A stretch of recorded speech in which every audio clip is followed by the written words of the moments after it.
Hi po mga mommy and daddy. Yung mga ipin po ng mga baby nyo o yung mga anak nyo kahit na hindi pa yun mga permanent teeth, kailangan linisin nyo naman po. Yung iba kasi ang itim-itim. Hindi nalilinisan kasi yung iba nagkakaroon na ng yung mamamaga na dito kasi nagkaroon na ng dento-alveolar abscess secondary to dental caries. Yun. Alam ko naman po siyempre yung mga bata kapag ka dinala mo sa dentist at pinalinis mo yung ipin nila, yung iba natatakot. Pero kailangan sanayin na natin sila rin mag-dentist. Pumunta sa dentist, magpalinis ng ipin. Oh. Pagka baby pa, meron kasing piloso sabi dali mo na sa dentist basta may ipin kasi may ipin na kaya lang magpa-dentist na, hindi.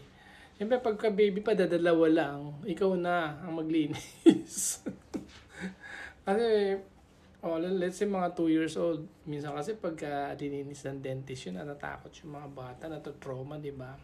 Kung kaya nyo namang linisin, pwede. Pwede naman sila din sa dentist para masanay na sila. Yun. Dahan-dahan po silang sanayin. Huwag bibiglain kasi matotrauma sila. Ito lang yun. Hindi na yan pupunta sa dentista.